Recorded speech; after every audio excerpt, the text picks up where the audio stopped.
6 सितंबर तारीख़ आलम में कभी ना भूलने वाला काबिल फ़ख्र दिन, जब रात के अंधेरे में बगैर किसी ऐलान के दुश्मन वतन अजीज़ पर हमला आवर हुआ। पाक अफवाज ने दफ़ाई वसाइल के हवाले से कई गुना बड़े दुश्मन को नाको चने चबवा दिए। इस जानिसारी से मुकाबला किया कि दुश्मन के सारे अज़ाइम खाक में मिल गए और दुश्मन को आलमी सतह पर शर्मिंदगी उठाना पड़ी।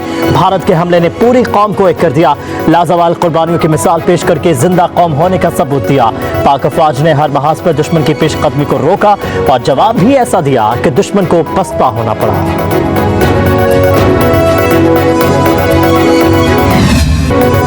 6 सितंबर पाकिस्तान की तारीख का इंतहाई अहमियत का हामिल दिन। मादरे वतन के बेटों को खराज तहसीन पेश करते हैं।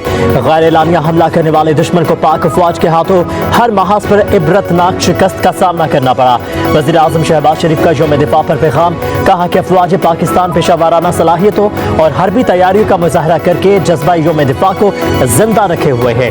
कुर्बानियों की बदौलत हम एक आज़ाद और खुद मुख्तार मुमलिकत में जिंदगी गुजार रहे हैं। हर बार हम मजबूत तर और अस्करी एतबार से सख्त जान होकर उभरे हैं। अज़्म इस्तेहकाम के तहत नज़रसानी शुदा नेशनल एक्शन प्लान का मकसद तमाम इक़साम की दहशतगर्दी बशमूल डिजिटल दहशतगर्दी को हमेशा के लिए जड़ से उखाड़ फेंकना है।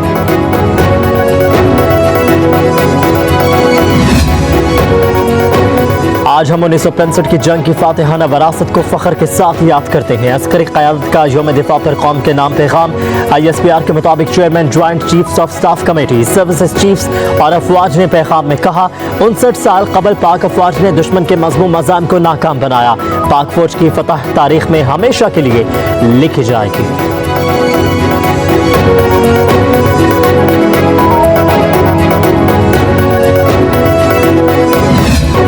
गाजियों का पाकिस्तान से मोहब्बत का इजहार, वतन से मोहब्बत और वफा का ही अदा। यौम दिफा शोहदा पर frontier core Khyber Pakhtunkhwa north ने नगमा रिलीज कर दिया। खैबर पख्तूनख्वा और पंजाब की मौसीकी को यकजा करके मुनफरिद अंदाज में गाया गया है।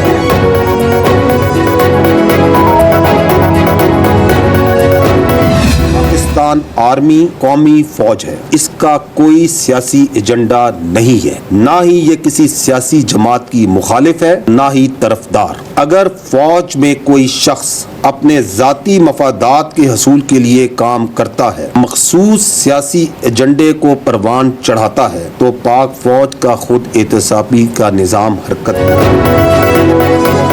पाक फौज का कोई सियासी एजेंडा नहीं, किसी जमात के खिलाफ है, ना तरफदार, किसी हुकूमत के साथ भी कोई ताल्लुक नहीं। DG ISPR lieutenant general Ahmed Sharif की प्रेस कॉन्फ्रेंस, कहा कि फैज हमीद केस में जो भी मुलविस होगा, कोई भी ओहदा या हैसियत रखता हो, इसके खिलाफ कार्रवाई की जाएगी। फौज में कोई अपने जाती फायदे के लिए मखसूस सियासी एजेंडे को परवान चढ़ाता है तो खुद एहतसाबी का निज़ाम हरकत में आ जाता है, जिम्मेदारों को जवाबदेह होना पड़ता है। फैज हमीद के खिलाफ फील्ड जनरल कोर्ट मार्शल का आगाज किया जा चुका है। पाक फौज में खुद एहतसाबी का निज़ाम इल्ज़ामात के बजाय ठोस शवाहिद पर काम करता है। तहरीक इंसाफ के जलसा मनसूखी से मुतालिक सवाल पर DG ISPR ने कहा कि जलसे की जगह देना, ना देना या मनसूख करना ये ज़िला इंतजामिया का मामला है, फौज का नहीं।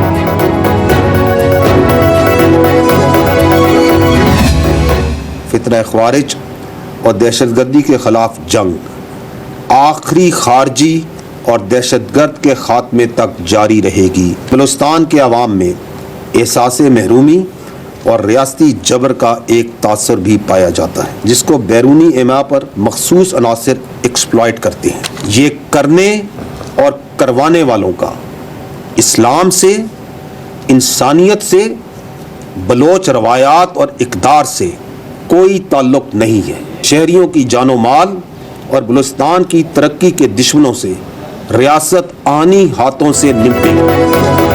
आम शहरी को निशाना बनाते हो, हिम्मत है तो आओ हमसे लड़ो। तर्जुमान पाक फौज ने बलूचिस्तान में दहशतगर्दों को खुला चैलेंज दे दिया। DG ISPR lieutenant general Ahmed Sharif ने कहा, यह जंग आखिरी खारजी और दहशतगर्द के खात्मे तक जारी रहेगी। दहशतगर्दों का इस्लाम, इंसानियत और बलोच रवायात से कोई ताल्लुक नहीं। बलूचिस्तान के हवाले से बनाए गए बयानिए के पीछे बैरूनी हाथ मुलविस हैं। शहरियों की जानो माल और रियासत की तरक्की के दुश्मनों से रियासत आहनी हाथों से निपटेगी। DG ISPR ने कहा कि फौज ने अपने दफाई अखराजात में कमी की है।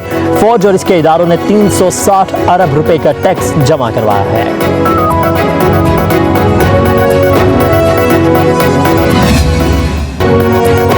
पाक फौज मौजूदा सिक्योरिटी चैलेंजेस से पूरी तरह बाखबर है। पाकिस्तान के खिलाफ जारहाना आज़ाद नाकाम बनाने के लिए अपनी सलाहियतों में इजाफा जारी रखेंगे। अस्करी क़यादत का आज़म आर्मी वॉर गेम के इख्तितामी सेशन में वज़ीर आज़म शहबाज शरीफ की शिरकत। ISPR के मुताबिक वज़ीर आज़म को आर्मी वॉर गेम और ऑपरेशनल तैयारियों पर ब्रीफिंग। वज़ीर आज़म शहबाज शरीफ का पाक फौज की ऑपरेशनल तैयारियों पर मुकम्मल इत्मीनान का इजहार। कहा कि खत्ते में स्ट्रेटेजिक इस्तेहकाम के लिए पाक अफवाज का किरदार कलीदी है। इजलास में वज़ीर आज़म शहबाज शरीफ, वज़ीर दिफा, वज़ीर ख़जाना, वज़ीर इत्तलात army chief general Asim Munir और आला अस्करी हुकाम ने शिरकत की।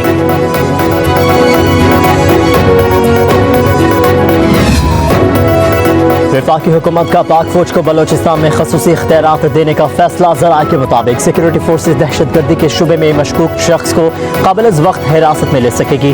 वफाकी काबीना ने दहशतगर्दी एक्ट 1997 में तरमीम करने की मंजूरी दे दी।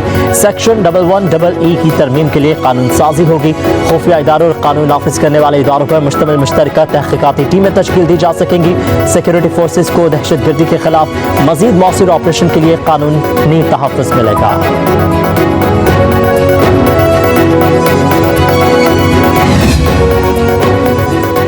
सेनेट ने इस्लामाबाद में बिला इजाजत जलसे पर कैद की सजा का बिल मंजूर कर दिया। इस्लामाबाद में मखसूस जगह पर पुरअमन जलसे जुलूस के इनेकाद का बिल इरफान सदीकी ने पेश किया। PTI की भरपूर मुखालिफत। सेनेटर अली जफर ने कहा, PTI का इस्लामाबाद में जलसा होने जा रहा है, इसे रोकने की कोशिश की जा रही है। इरफान सदीकी बोले, हमारा और कोई मकसद नहीं, चाहते हैं लाखों लोगों के हकूक पामाल ना हो। शिबली फराज ने कहा कि आपकी अपनी अथॉरिटी का गलत इस्तेमाल कर रहे हैं, ये कानून आपके गले पड़ेगा। जब क्रिकेट टीमें आती हैं तब भी शहर को महसूर कर दिया जाता है। इस बिल पर आपकी बदनीयती वाज़ेह हो चुकी है।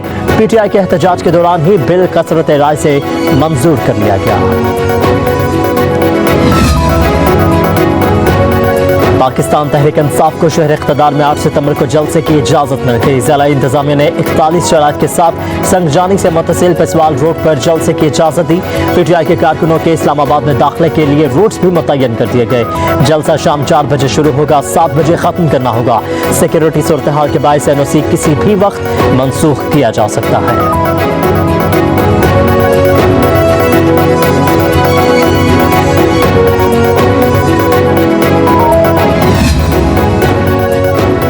बलोचिस्तान नेशनल पार्टी के सरबराह सरदार अख्तर मिंगल ने दुबई रवानगी से कबल पार्लियामेंट को अलविदा कह दिया। एक्स पर अपने पैगाम में लिखा, तमाम सियासी जमातों ने मेरा इस्तीफा कबूल करने से इनकार कर दिया। मैं इस पार्लियामेंट में रहने का ख्वाहिशमंद नहीं। सियासी जमातें और हुकूमत मुझसे मुआफ़ी मांगने के बजाय बलोच अवाम से मुआफ़ी मांगे। मैं सिर्फ अख्तर मिंगल नहीं, अवाम का हिस्सा हूँ। बलोच अवाम से सुलह करने वाले मुझसे सुलह करेंगे।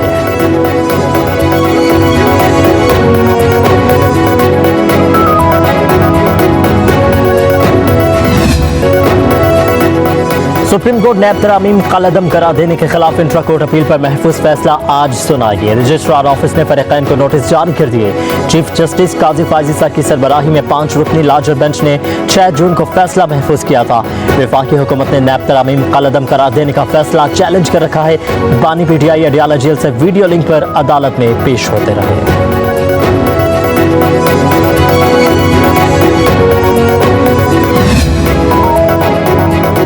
IMF के 7 अरब डॉलर प्रोग्राम में जाने का मकसद इख्तिसादी इस्तेहकाम है। नए प्रोग्राम का मकसद मैक्रो इकनॉमिक इस्तेहकाम को यकीनी बनाना है। वज़ीर ख़जाना मोहम्मद औरंगज़ेब के एमर्जिंग मार्केट इकनॉमिक्स के सरबराह से मुलाकात में गुफ्तगू। कहा कि पाकिस्तान की मईशत दुरुस्त सिमत में गामज़न है। वज़ीर ख़जाना ने पाक ओमान इन्वेस्टमेंट कंपनी के चेयरमैन की भी वर्चुअल मीटिंग हुई। 2 तरफ़ा कारोबारी ताउन को वसअत देने पर तबादला ख्याल। वज़ीर ख़जाना ने मैक्रो इकनॉमिक इशारियों में बेहतरी से आगाह किया। POIC चेयरमैन ने मुआशी इस्तेहकाम की हुकूमती इक़दामात को सराहा।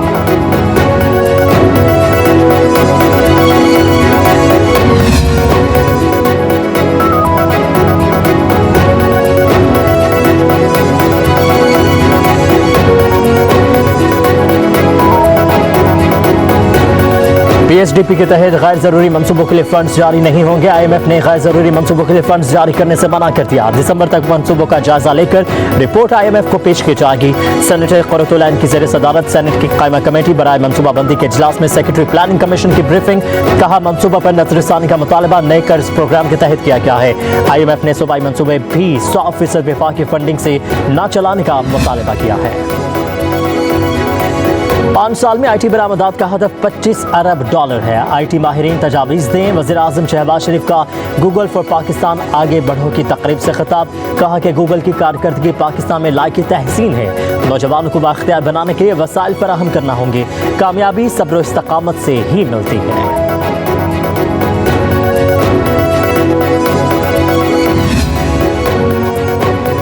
वज़ीर आला पंजाब मरियम नवाज ने अपनी छत अपना घर प्रोग्राम का इफ्तिताह कर दिया। डेरा गाजी खान में वज़रा अरकान असम्बली और उमायदीन की मौजूदगी में कुरान ताज़ी की। पहला नाम अब्दुल लतीफ़ नामी शहरी का निकला।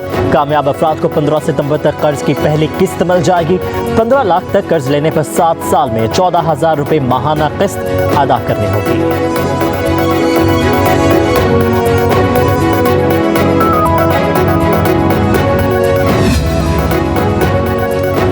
जमात इस्लामी ने रिलीफ न मिलने पर सिविल नाफरमानी तहरीक की धमकी दे दी। हाफिज नईमुर रहमान कहते हैं मुफादात की सियासत करने वालों को अवाम के मसाइल से कोई सरोकार नहीं है। मईशत तबाह हो चुकी है। अमन अमान की सूरत हाल इंतहाई खराब है। हुकूमत के साथ मुआहदे के 17 दिन बाकी रह गए। अब पहिया जाम होगा। फिर बिजली के बिलों का बॉयकॉट करेंगे। देखेंगे कि कौन बिजली काटने आता है।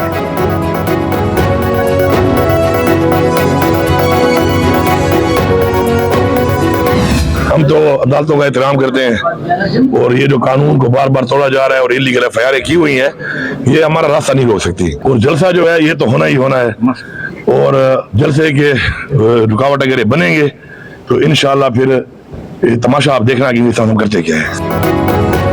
वज़ीर आला अली अमीन गंडापुर कहते हैं झूठे केस हमारा रास्ता नहीं रोक सकते। 8 सितंबर का जलसा जरूर होगा। रुकावटें खड़ी की तो फिर देखें हम क्या करते हैं।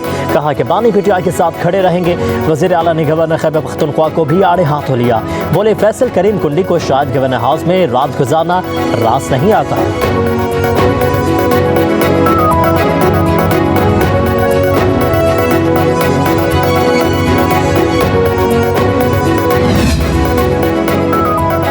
कराची कारसाज हादसा केस में पुलिस ने अबूरी चालान अदालत में जमा करा दिया। मुलजिमा का बरतानवी ड्राइविंग लाइसेंस नाकाबिल कबूल करार। अबूरी चालान के मुताबिक बरतानिया के शहरियों के लिए पाकिस्तान में गाड़ी चलाने के लिए इंटरनेशनल ड्राइविंग परमिट होना जरूरी है। पुलिस चालान में कहा गया है कि पुलिस सर्जन की रिपोर्ट में पता चला कि मुलजिमा आइस के नशे में गाड़ी चला रही थी। चालान में मुद्दई मुकदमा और जख्मी अफराद समेत मजमूई तौर पर 15 गवाहान के नाम शामिल हैं। केस की मजीद समाअत 19 सितंबर तक मुलतवी।